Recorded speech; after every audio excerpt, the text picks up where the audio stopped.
Good morning and welcome to Our Issues Milwaukee. I'm your host, Andrea Williams. I have a very special guest joining me this morning.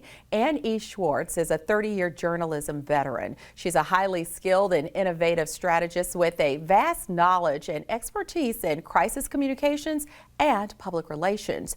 She's a strategic communications contractor with the U.S. Department of State, an adjunct professor for the National Criminal Justice Training Center of Fox Valley Technical College, a communications trainer for the state of Wisconsin's Department of Justice, and she's the author of the book Monster, the true story of the Jeffrey Dahmer murders.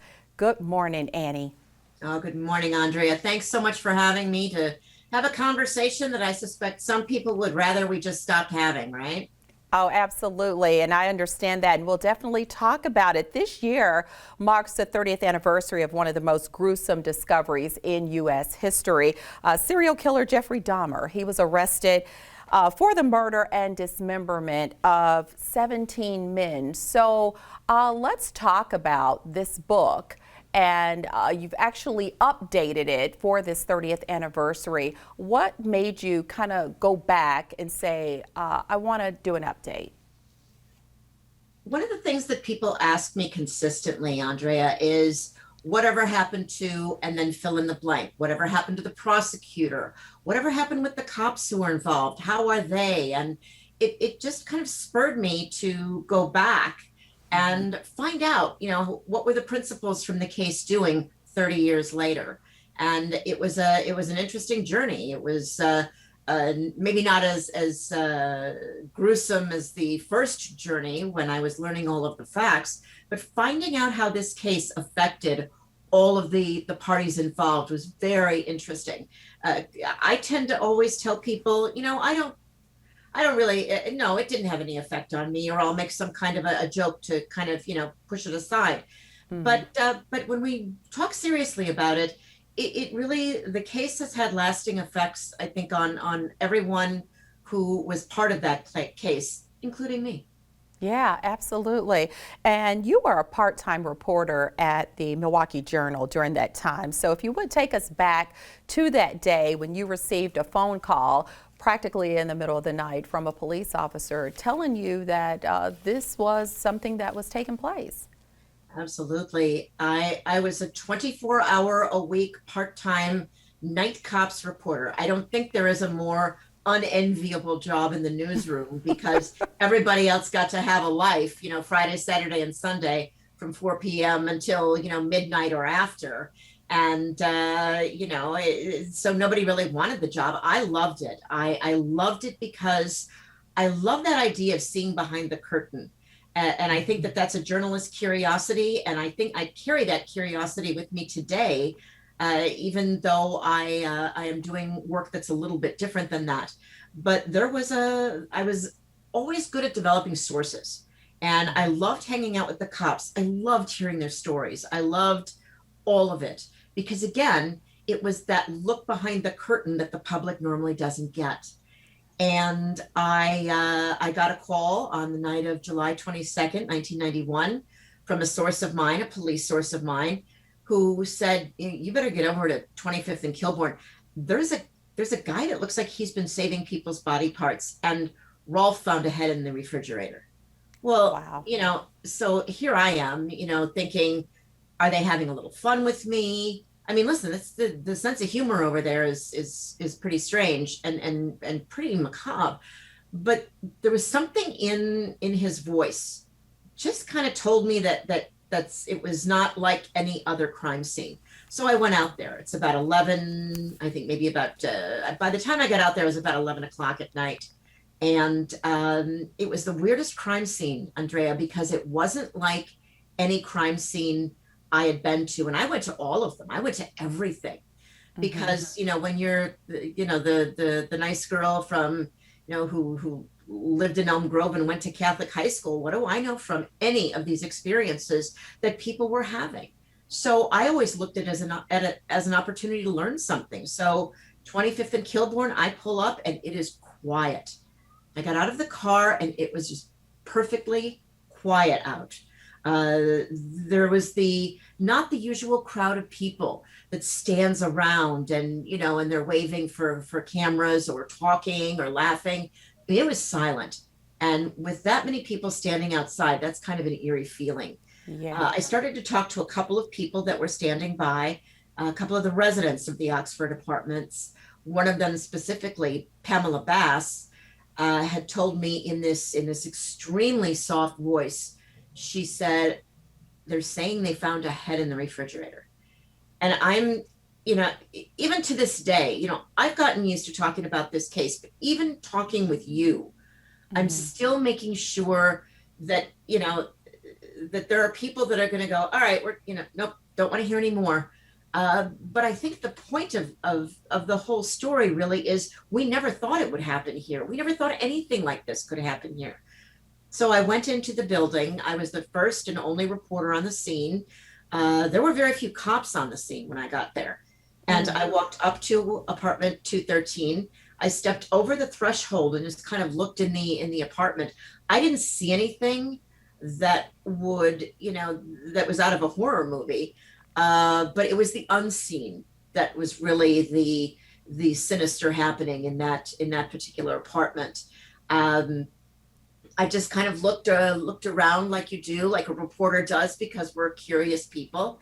There was nothing about the apartment that would lead you to believe that there was anything happening there other than a single guy living in in an apartment in a challenged neighborhood of the city. Mm-hmm. So that's how that night started. Wow. But it was pretty quick that I knew that this was not going to be like any other story.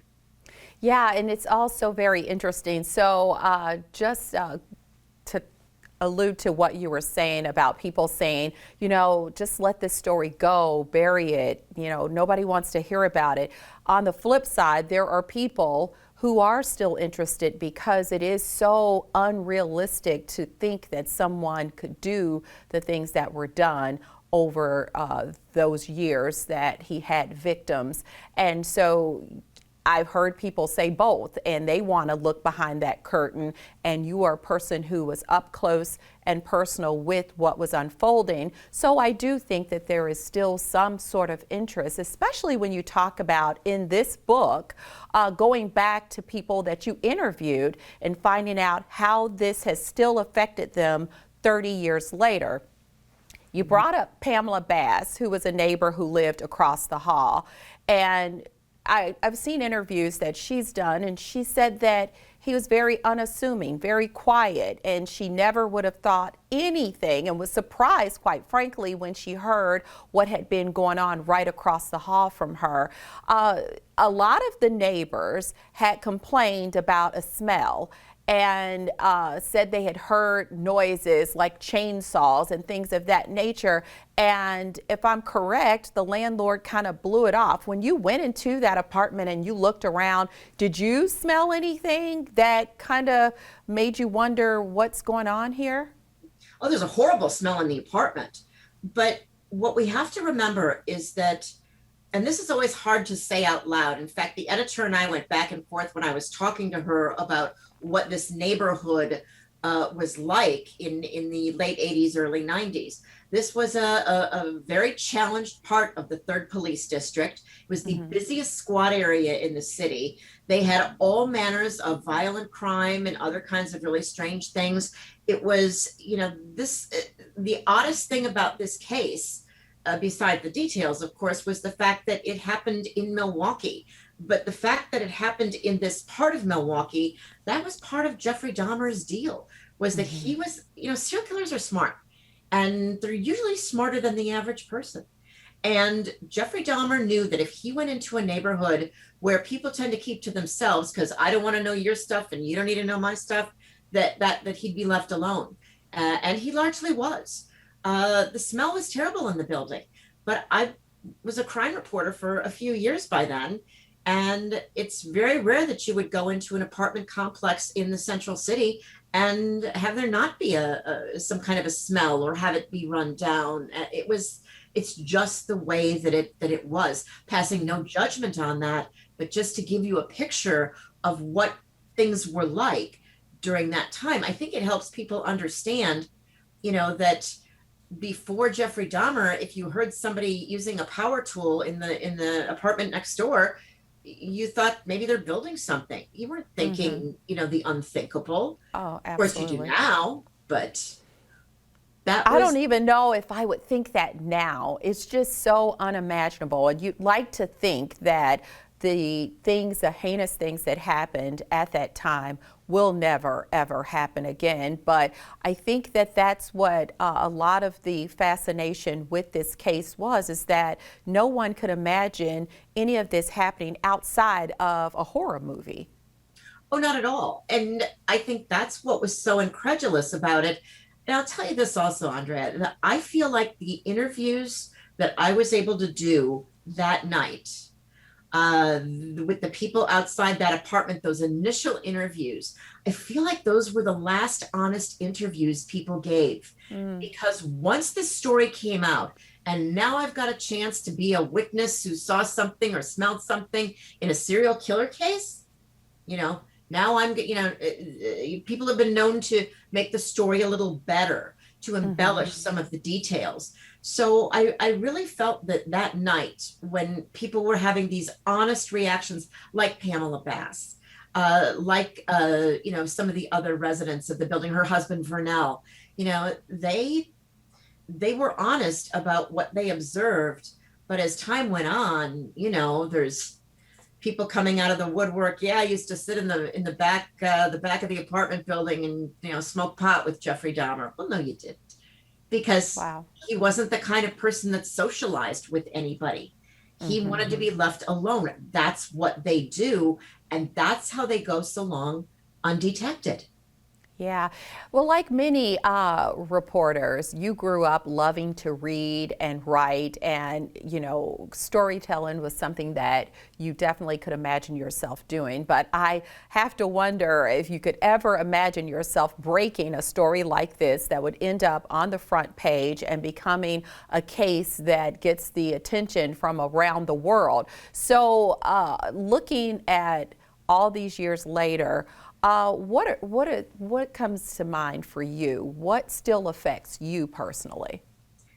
I can tell you that my father passed away about a year after the book came out, and I believe that he died saying, all this expensive education, this is the story you write. This is how everybody's going to know you. And I always used to joke about that, but it really is very strange. I am often introduced to other people as, well, she broke the Dahmer story. I do a lot of foreign work. You mentioned my work for the State Department. I do a lot of work in other countries, and that's often the most fascinating thing that people in other countries find out about me. Is they say, Wow. "Oh my gosh, you were part of this case." It's amazing to me that 30 years later, I'm still identified with it. The thing that surprised me was to find out how personally the police officers who were there that night were affected by the Dahmer case. I Yeah. was kind of surprised by that. I went back and interviewed, a police commander who I always thought, is one of the tough guys, and he's still one of the tough guys. But he said, Annie, every once in a while, I'll be somewhere, and there'll be a maintenance person, or there'll be a bucket, that a janitor's working with, and I'll walk past it and I'll get that cleaning smell. He said, and I go right back there. And I wasn't aware that was happening. I wasn't aware that that's how, that was the people that were so, involved in the investigation of the case. Yeah. I was surprised that they were still so affected that way. Yeah, and I really want to talk to you a little bit more about some of the people that you were able to interview 30 years later, and other things that you have inside this book. So if you would, please stick around. We're going to take a quick break and come back to discuss your book. I'd love to, Andrea. Thank you. Thank you so much. We'll be right back with Ann E. Schwartz right after this.